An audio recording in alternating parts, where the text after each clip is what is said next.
Shalom, salam sejahtera bagi kita semuanya. Hari ini kita mau belajar bersama-sama kebenaran firman Tuhan yang diambil dari Injil Matius bab 5 ayat 1 sampai dengan 12. Saudaraku terkasih di dalam Tuhan, bacaan ini sungguh luar biasa. Bagaimana Tuhan Yesus berkhotbah di atas bukit untuk menyampaikan sabda bahagia. Saudaraku terkasih di dalam Tuhan, setiap orang pasti akan merindukan kebahagiaan dalam hidupnya. Namun, tidak banyak orang benar-benar mengalami kebahagiaan sejati dalam hidupnya. Kebahagiaan sejati hanya dapat diperoleh dari dan dalam Tuhan. Ya, Tuhan Yesus memberikan kita pedoman dasar bagaimana orang dapat mengalami kebahagiaan dalam hidupnya dan hidup dalam kekudusan. Ya, yang kita baca di bacaan hari ini dalam Matius 1 ayat 12 tentang sabda bahagia yang disampaikan oleh Tuhan Yesus. Lalu, apa isi pedoman dasar atau tata cara hidup Kristiani di dalam sabda bahagia itu? Ya, yang pertama, saudara terkasih, dikatakan berbahagialah orang yang hidupnya miskin di hadapan Allah, karena merekalah yang mempunyai kerajaan surga. Artinya, miskin di sini bukanlah miskin secara jasmani, tetapi kesadaran bahwa semua itu adalah milik Tuhan, dan kita hanya dapat hidup bergantung sepenuhnya kepada Tuhan. Kita menyadari tanpa Allah kita tidak dapat berbuat apa-apa. Tanpa Allah kita tidak dapat menjalani hidup ini dengan penuh kebahagiaan. Ya, dan hal ini dialami pula oleh Nabi Elia di dalam 1 Raja-Raja bab 17 ayat 1 sampai 6, di mana pada waktu itu terjadi musim kemarau, ya, di mana untuk cari makan susah, minum susah, tetapi Nabi Elia bergantung sepenuhnya kepada Tuhan. Ya. Dan apa yang terjadi? Ketika Nabi Elia bergantung sepenuhnya kepada Tuhan, Allah memeliharanya dengan memberi makan melalui burung gagak. Sungguh luar biasa sekali. Padahal burung gagak itu burung yang rakus, tetapi dipakai Tuhan untuk memberi makan Nabi Elia. Tuhan bisa menggunakan cara apapun juga untuk dapat memelihara kehidupan kita. Saudaraku terkasih di dalam Tuhan, bila situasi benar-benar yang kita alami tidak seperti kita harapkan, apakah kita berani bergantung sepenuhnya kepada Tuhan dengan berkata, pertolongan kita datang dari Tuhan yang menjadikan langit dan bumi. Kita menyadari, I'm nothing because Jesus is everything. Ya, semua adalah milik Tuhan dan kita bergantung sepenuhnya total kepada Tuhan. Dan yang kedua, dikatakanlah berbahagialah, ya, orang yang berduka cita karena akan dihibur. Artinya, kita memiliki kesadaran diri bahwa kita adalah manusia yang mempunyai keterbatasan dan rapuh, sehingga kita dapat berserah diri sepenuhnya kepada Allah. Dan yang ketiga, berbahagialah orang yang lemah lembut, ya, karena akan memiliki bumi. Artinya bahwa kita memiliki kelemah lembutan, di mana kita sabar tabah menanggung segala sesuatu ya, baik segala penderitaan yang kita alami, karena kita percaya bahwa ketika kita menderita karena kebenaran, percayalah Tuhan akan memberikan kita kekuatan, memberikan kita penghiburan, dan kita akan diberi mahkota kehidupan di akhir kehidupan kita. Sungguh kebahagiaan luar biasa. Yang ketiga, berbahagialah orang yang lapar dan haus akan kebenaran, karena akan dipuaskan.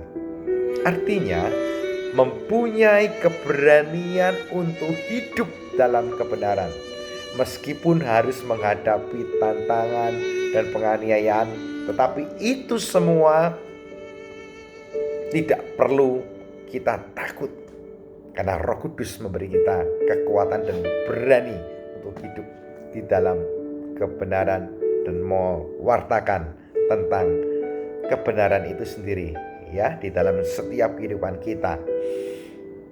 Dan dikatakan pula, berbahagialah orang yang murah hati, karena akan beroleh kemurahan. Artinya bahwa kita mempunyai belas kasih dan rasa empati kepada orang-orang yang membutuhkan pertolongan. Percayalah, ya, ketika kita dimampukan untuk memberi berkat kepada orang yang membutuhkan pertolongan, kita akan mengalami kepuasan batin, ya, dan kita akan mengalami sukacita dalam hidup kita. Karena apa? Karena memberi itu adalah suatu ilahi. Kalau kita mengalami sukacita, maka kita akan memiliki kemurahan hati, mempunyai keinginan untuk memberi kepada orang-orang yang membutuhkan pertolongan. Dan dikatakan yang lain adalah, berbahagialah orang yang suci hatinya, karena melihat Allah.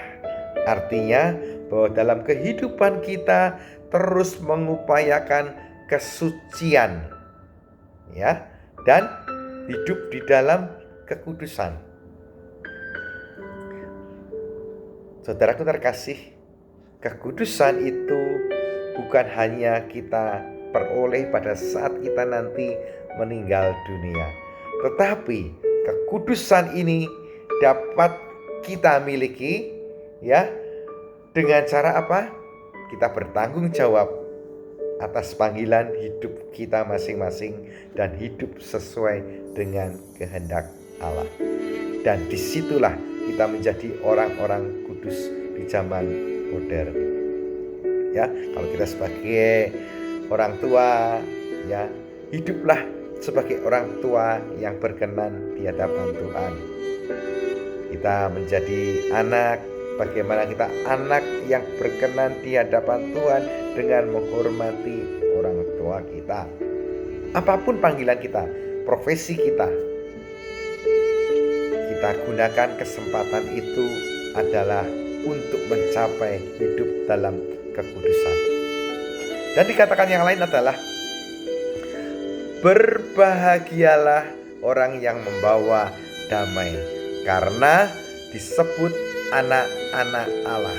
Artinya bahwa kehadiran kita senantiasa membawa kedamaian, ya, di mana terjadi perselisihan, kita harus menjadi pembawa damai, sehingga ketika kita datang, orang akan benar-benar mengalami kedamaian, mengalami ketenangan, dan merasa bahagia dekat dengan kita. Dan dikatakan pula, berbahagialah orang yang dianiaya demi kebenaran. Artinya bahwa kita mau rela berkorban demi keselamatan orang lain.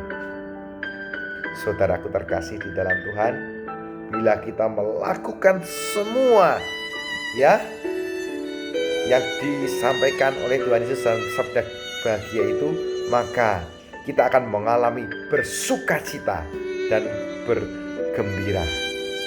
Ya, sebab kenapa? Besar sekali ganjaran kita di surga nantinya. Dan yang menjadi refleksi bagi kita saat ini adalah yang pertama, dari sabda bahagia yang Tuhan Yesus sampaikan kepada kita, mana yang saat ini masih sulit untuk kita lakukan. Lalu bagaimana kita mengupayakannya dalam hidup kita? Dan yang kedua, bagaimana kita mengupayakan hidup kudus dalam kehidupan kita? Lalu apa tantangannya? Dan bagaimana kita mengatasinya? Dan yang ketiga, apa yang membuat kita saat ini tidak bisa mengalami sukacita dan bergembira dalam hidup kita? Mengapa? Dan upaya apa yang dapat kita lakukan agar hidup kita mengalami sukacita dan kebahagiaan sejati? Saudaraku terkasih di dalam Tuhan, mari saat ini kita maknai seluruh peristiwa dalam kehidupan kita sebagai cara Tuhan untuk membentuk diri kita untuk menumbuhkan buah roh, sehingga kita dapat bertumbuh dalam iman, harapan, dan kasih. Dan kita maknai seluruh peristiwa dalam kehidupan kita, ya, dalam konteks iman, sehingga kita dapat menghayati hidup kita sebagai anugerah dan membawa kita kepada kekudusan. Kita semua adalah orang-orang kudus di zaman modern saat ini, sesuai dengan panggilan hidup kita masing-masing. Mari kita wartakan sabda bahagia dalam hidup kita. Ingat, bukan sabda celaka. Sehingga apa? Ketika kita mewartakan sabda bahagia, semua orang yang kita jumpai akan mengalami sukacita dan kegembiraan. Bersukacitalah dan bergembiralah. Good night Jesus. Shalom. Tuhan Yesus berkati kita semuanya. Amin.